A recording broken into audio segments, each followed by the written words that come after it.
Thank you, everyone. I'm absolutely delighted to be here. It's a great privilege to talk to you all, and I want to say thanks for your time. So technologically, and in so many senses, we're in an era of innovation and revolution. It's inspiring, it's exciting, and it's powerful. We have connected communities, we have smart cities, we have smart nations. We have autonomous vehicles, smart consumer goods, wearables and nearables, and as people pointed out earlier, we have a startup revolution that allows people to be involved in creating this incredible, I want to call it stuff, I'm not going to call it stuff. We also have access to AI, to machine learning, and to cognitive computing. So all of this gives us incredible opportunity, but it's also very fragile. And I believe personally that we're at a tipping point. I believe we're at a point where certain things become crucial in designing for the future, which is what we're all talking about today. Why? So I'm pretty sure I can hear loads of silent whys in the room. Why? What do you mean? So I'm going to start with a story. Trust plus technology helps us to solve really big problems. We all know that. We do it for a living, and we've seen a lot of evidence of it today. And one big problem is something called acute kidney injury. Acute kidney injury is an abrupt loss of kidney function. It usually develops within about 7 days. Its causes are numerous. AKI, as it's known, may lead to another number of complications. People who develop it quite often go on to have lifelong problems. And it can cause death. It causes 100,000 deaths every year in the UK. Equally, acute kidney injury costs the NHS in England alone in excess of £1 billion every year. That's more than the annual cost of treating breast cancer. So it's quite a significant problem, both on a human level and on a business level. So the Royal Free Hospital, a massive hospital here in London, partnered with Google DeepMind to create the Streams app, which is an incredibly clever little app which helps to predict patients who might be at risk of developing acute kidney injury while they're in hospital. Patients like Afia, who went to hospital to have her second daughter here in the picture. She had an emergency C-section, and following the surgery, she unfortunately developed sepsis, which is a blood infection, and then went on to develop acute kidney injury. Fortunately, the Streams app was able to detect a problem with her kidney function, and an alert was shared, which meant that a specialist kidney doctor could be used to give advice on the best way to treat her situation. So they adjusted her antibiotics. They changed slightly her intravenous fluid treatment. They stopped some of the painkillers that were putting additional strain on her kidneys. And while she was monitored, she made a full recovery and was able to go home with her kids and lead a perfectly normal life. So, massive success story. Chris Lang, who's a renal consultant at the Royal Free, has been quoted as saying that on one day of the week, the app has alerted the Royal Free to 11 patients who are at risk of developing AKI. And given that it's very difficult to predict by humans, the app being able to predict it is a significant improvement on the situation that we've had to date. Nurses equally report that it's been saving them up to 2 hours a day. So that means that if you're unfortunate enough to find yourself in hospital, they have 2 hours more time where they can talk to you, spend time with you, understand, what situation you're in. However, since that point, the app has been in the news for not so positive reasons. So Google DeepMind and the NHS were investigated by the ICO, the Independent Commissioner's Office, to look at how they were using people's data, which was informing the app. And the conclusion that they came to was that they had failed the Data Protection Act and that they had compromised the way that they were using people's data. So the NHS and Google DeepMind together were found to have inappropriately shared the data of 1.6 million people. And those people didn't have kidney illness. They weren't necessarily aware what their data was being used for. They weren't necessarily aware what they were sharing it into. Elizabeth Denham from the ICO described the situation as the trust could and should have been far more transparent with patients as to what was happening. And equally, within industry news, there were some people saying that there is an argument that if DeepMind is offering the app free to NHS trusts, then potentially it's a free play for data. We give you this for free in return for lots of data coming back to us. So what I'm saying is that with tremendous opportunity to do incredible things and solve really massive problems comes tremendous responsibility. And we, all of us, need to take that on board. So back to my tipping point. When things appear to be broken, people look for change. And things don't need to be amazingly broken even for people to see change or an alternative as preferable.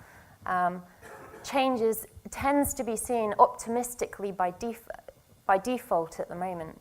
So Silicon Valley, for instance, makes disruption one of their kind of motivators. It's one of the things that they aim to do. And we've heard from some significant disruptive businesses in the room today, which is fantastic. So we have Uber, we have Monzo. I just put 4 examples in here, Airbnb and Snapchat. Just looking at, these weren't necessarily broken services beforehand, but actually the way that technology has changed means that we can significantly improve on what people expect. But I do have a question, and that is whether digital disruptors build trust from day one, or whether they simply win business because people want change. So that kind of like, are we already being trusted, or do people just want something different because the status quo is really, they're not feeling it anymore? I think, thankfully, it's really nice to hear from these guys today because it's quite obvious that they are building trust, but that does take time and it does take effort and energy. And a second question, what happens if a successful digital disruptor fails for some reason? Ironically, I wrote this slide before Uber came into the unfortunate position of no longer having the adequate license to operate in London. So the years up to and including 2017, to me, seem to be years of this is broken, what's the alternative? And that's not just in digital. We've seen an awful lot of unexpected change. At the speakers' dinner last night, we talked an awful lot about Brexit, about Trump, ironically. We didn't talk about Macron, but, he's in there. And, Mr. Corbyn in the corner, I think, is probably getting a lot more airplay than he naturally would do if we weren't in such an era of change, such an era of upheaval. And that's echoed by Edelman. So this is the Edelman Trust Barometer, which Edelman are a company over in America who survey businesses, government, media, NGOs, and so on across the world. And they found that 2/3 of the countries they surveyed were describing that trust was in crisis. So over 50%, there's under 50% trust in the mainstream institutions of business, government, media, and NGOs. So that is a significant worldwide problem. I think he's the CEO, Richard Edelman, describes trust in institutions as evaporated to such an extent that falsehood can be misconstrued as fact, strength as intelligence, and self-interest as social compact. So life is getting a little bit confusing for us all. So my question is, how do we ensure that we're both part of change, but still retaining trust? Or, to put it in a slightly more beautiful equation, what might hyper-digitisation plus change plus trust look like? What would you imagine it looks like?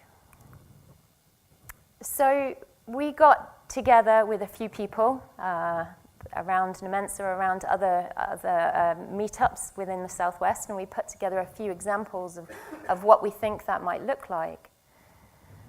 So for example, Levi's have just released a connected cycling jacket. It lets you feel safe and secure to a certain extent. It helps you to understand your route. You can connect to important calls. But the question for me is, how would that jacket communicate to me that it is actually part of protecting my data? It's about protecting my security in a digital sense as well as a physical sense. Equally, this is a little bit tongue-in-cheek, this sign, but if you drive into a connected city, do we presume your consent to being part of the big data of that city when you enter it? These are questions that we kind of don't really ask. Another scenario that we looked at, how do you encourage people to understand where their data goes? Where is that big black hole? So if I took a journey here on the tube this morning and I used my contactless payment on my phone, to make that journey, it's no longer the kind of like faceless thing where I go up and buy a piece of paper with another piece of paper and therefore no one knows where I've been. This is now, MasterCard know what I'm up to, TfL know what I'm up to. They hold a significant amount of data about me, but who has responsibility for that? Is it me? Is it MasterCard? Is it TfL? I would assume that us as individuals probably do need to take responsibility for our data, but actually there are arguments to say that as businesses and services, we need to help people understand how to do that and to understand what they are giving us. This is another example. So smart meters in the press, obviously utility companies are very keen for us to have smart meters so that they can understand more about us, and we don't have to go and shine a torch down a tiny little hole and try and read out in really tiny little numbers.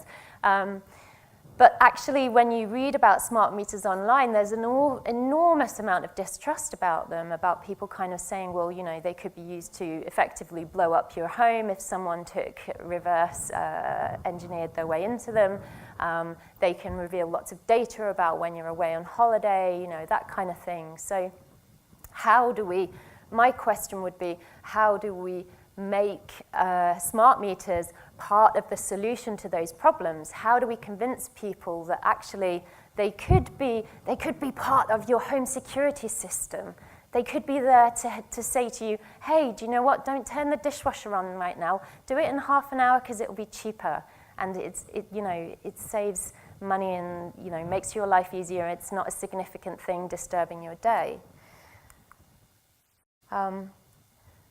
So what I'm saying is that it's fundamental as designers within this room that we need to build and maintain trust.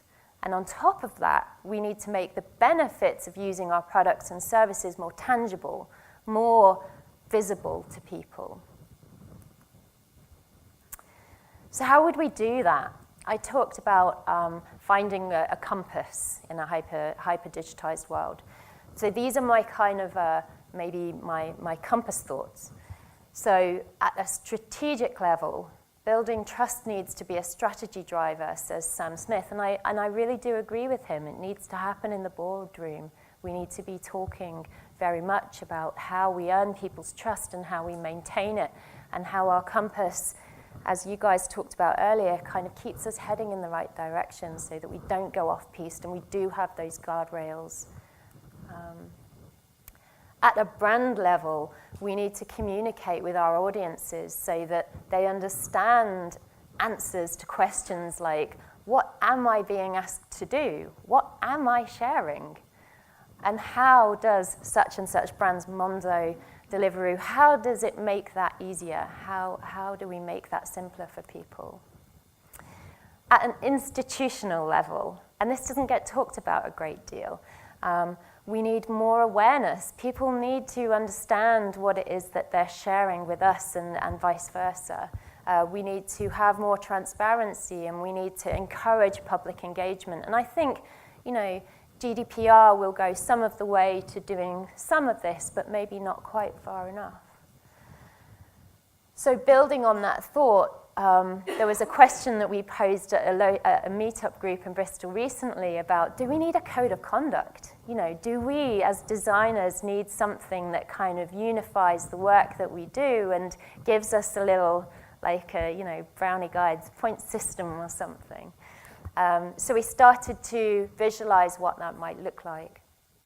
These are just some of the ideas, and they're very much off the top of people's heads, but things like accepting and acting on feedback, the right to correct, as well as GDPR's the right to be forgotten, independent reviews, transparency by default, and a really nice one that I like was about curation through prioritization, so know why we're collating certain parts of data, certain things, rather than just saying blanket, we'll have it all because we might use it next week,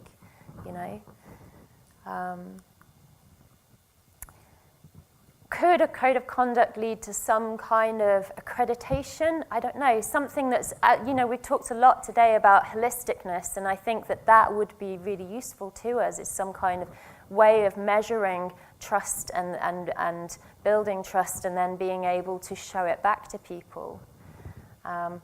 Do we need to let people tell us how much they trust the service or product we offer them? And I mean, we talk a lot about kind of transparency and sharing the work as we do it and letting our audience kind of play back their thought to us, including the drunk Deliveroo, which I've forgotten, sorry, drunk Monzo behavior, yeah.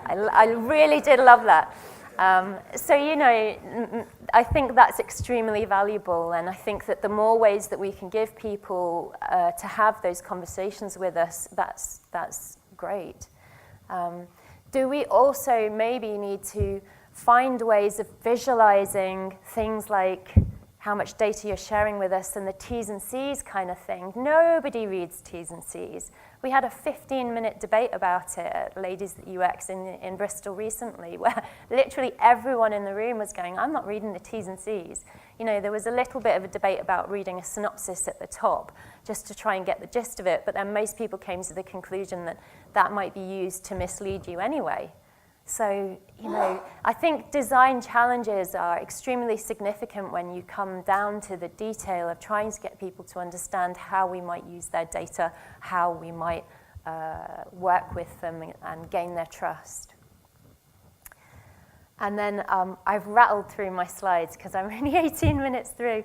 But my last point was that Nicholas Negroponte, so he was interviewed recently, and he was asked, what does the future look like? And he kind of declined to comment a couple of times, and then eventually he got pressed enough that he said, well, do you know what? In 30 years from now, you're going to be ingesting information through the bloodstream.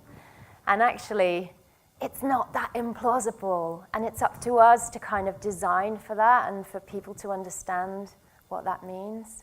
And that's my challenge to us today, is just getting there. So thank you.